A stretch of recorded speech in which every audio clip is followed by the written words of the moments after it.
Go out now and buy a litre of petrol. Well, it's come down a bit, but it'll cost you £1.70.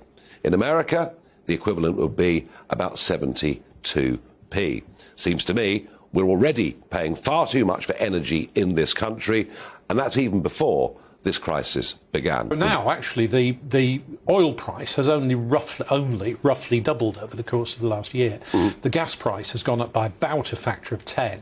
And in the UK, we're particularly dependent on gas for our cooking, for our central heating, and for our electricity. And that puts us in a very difficult position. Well, it does, and it puts our businesses in a very difficult position. I mean, we're paying more, our manufacturing plants are paying more for energy than Europe. Ed Miliband accused of impoverishing Britain as Reform vows to slash £200 from energy bills. Right then, let's talk about your energy bills, because someone in Westminster certainly isn't. If you've opened a recent energy bill and felt your stomach drop, you are not imagining it, you are not being dramatic, and you are most definitely not alone. Britain is in the grip of an energy cost crisis that is quietly, and not so quietly, hollowing out the finances of ordinary working people. And yet, in the corridors of power, the response has been anything but urgent. Welcome back to British Energy, the channel that cuts through the political noise and tells you exactly what is happening to your money, your bills, and your country. If you're new here, welcome. You've landed in the right place. Hit that subscribe button right now, because what we cover on this channel matters, and you'll want to be here for every single update. Now, let's get into it. Just been to fill the car up, 174 for a litre of diesel. So we know prices are going through the roof. We know the gas bills, when they come after the first quarter in early April, are going to be horrendous. And we know the effect of the war in Ukraine is having a disastrous effect on the cost of living. But here's the point. When I paid that 174, at least I could see what the price was. But take your electricity bill. Have a little look at this flow graph, this pie diagram. This explains it. It's from Ofgem, the regulator. This explains your gas bill, your electricity bill. Now have a look at electricity. This is proof of what I've been saying for years. 25% of your electricity bill are green subsidies and environmental expenditure.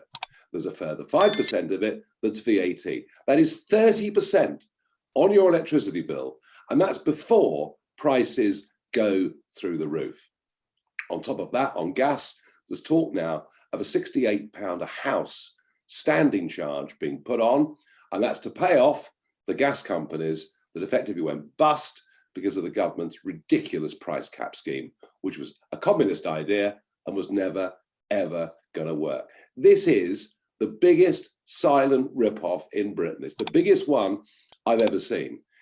The fact that our bills don't even tell us that 30% of our electricity goes in tax and green subsidies. And who are the beneficiaries? Rich landowners who've been paid for years to have wind turbines on their land, and large foreign giant multinationals who are building these monstrosities out in the North Sea. And all of this has been done without any of you ever being asked, ever being told, ever given a vote on it at a general election, because they all agree that we must bow down to a teenage girl called Greta from Sweden with no scientific background whatsoever. And if any of this was actually reducing CO2, we might not mind as much, but it isn't. All it's doing is lumping massive bills on you, the householder. And now I think with energy prices going up, people will start to notice this gigantic ripoff. And I think our MPs, all of our MPs, should be held to account for what is genuinely rip-off Britain. Reform UK has come out swinging this week, and they've aimed directly at Energy Secretary Ed Miliband, accusing him of nothing short of impoverishing Britain. Those are strong words, but are they wrong? At a press conference that turned more than a few heads, Reform's Treasury spokesman Robert Jenrick stood before reporters and announced that a Reform government would scrap VAT on household energy bills entirely. Not reduce it, scrap it. On top of that, they're vowing to eliminate the renewables obligation, a green levy currently sitting on your bill like an uninvited guest who refuses to leave. The combined effect, they claim, would save the average British household around £200 a year.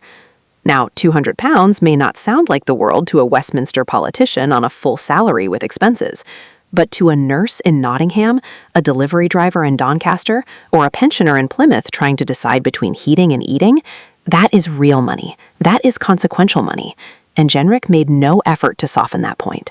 He told reporters, plainly and without flinching, that it is frankly outrageous that people are finding life so tough while the Chancellor continues loading energy bills with taxes. He said people are sick of it, and judging by the mood across this country, he is not wrong about that last part, whatever you make of the politics. Nigel Farage followed up with language even less diplomatic. He stated that Labour and the Conservatives have both pursued a net zero agenda that has, in his words, only led to skyrocketing energy bills for working people. Tax after tax, he said, added to bills without a second thought given to the cost of living. Reform, he declared, is putting hard-working British people at the center of everything they do. Big claims, bold claims. But here is where it gets genuinely interesting, because this announcement did not happen in a vacuum. Just as Reform was preparing this press conference, the wider energy market was already convulsing. The war in Iran has sparked very real fears about rocketing global energy prices. Iranian forces have been targeting vessels transiting through the Strait of Hormuz, one of the most strategically vital oil and gas shipping routes on the entire planet. The disruption has been severe enough to push the price of a barrel of oil past $100. $100. That figure alone should make every household in Britain sit up straight. And this is exactly the kind of story that British Energy exists to explain to you clearly, without spin, without jargon, and without the patronizing assumption that you can't handle the full picture. So do stay with us, because there is considerably more to unpack here. President Trump has called on countries, including the United Kingdom, to join a mission to protect shipping in the region. Sir Keir Starmer, to his credit or his frustration, depending on your view, has so far resisted that specific demand. He stated that Britain is working with all allies, including European partners, to bring together a viable collective plan to restore freedom of navigation as quickly as possible. Measured language, diplomatic language, the kind of language that sounds reassuring until your next bill arrives. To be fair to the Prime Minister, and we will be fair, even when it is uncomfortable, Starmer has acknowledged the impact of rising oil and gas prices on households. He announced that his administration has issued a legal direction to energy firms, instructing them to pass on savings from government policies already announced. And he set out a £53 million package of support specifically targeted at vulnerable heating oil customers, those most exposed to the spike in prices. He went further still, raising serious concerns about reports that some suppliers of heating oil have been canceling orders and then hiking prices as costs spiked. Starmer was direct. He will not allow companies to make huge profits from the hardship of working people. If companies have broken the law, he said, there will be legal action. Those are not trivial words from a sitting prime minister. Time will tell whether they translate into action. The $53 million has been distributed across the 4 nations. England receives $27 million, distributed through local authorities. Northern Ireland, which has the highest proportion of homes reliant on heating oil, receives $17 million. Scotland gets $4.6 million, and Wales $3.8 million. Allocated, the Treasury says, based on census data. But here is a question nobody seems to be answering clearly. How many households will actually benefit? The government was unable to provide an estimate, which is precisely the sort of detail that should make you raise an eyebrow. And while all of this plays out, Ed Miliband, the architect of much of Labour's green energy agenda, sits at the center of an increasingly fierce political storm. Reform's characterization of him as someone impoverishing Britain is, of course, politically charged. But the substance underneath the rhetoric is a real and live debate about whether the pursuit of net zero, however noble the intention, is placing an unsustainable burden on households that are already stretched beyond their limits. Meanwhile, over in the Commons, the Liberal Democrats were busy making their own contribution to the week's discourse. Their health spokeswoman, Alison Bennett, described it as deeply regrettable that certain parties have not been responsible when it comes to science and public health in recent months, a pointed remark directed, without naming names, at the more skeptical corners of the political spectrum. Health Secretary Wef Streeting backed her up, warning of the risks of misinformation and anti-science political positioning, and urging politicians across the House to think carefully about their shared duty to the public. On a different note entirely, and we cannot let this pass without mention, Reform also launched a prize draw alongside their energy announcement, promising to pay the energy bills of the winner and their entire street. The party insists it does not breach electoral law. Their spokesman was rather bullish about it. If anyone thinks there is anything improper, they're welcome to report it, he said. They won't, he added, because there isn't. Whether that is confidence or bravado, you can decide for yourself. Now, looking ahead, Sir Keir Starmer has declined to rule out a more significant intervention once the current energy price cap expires in July.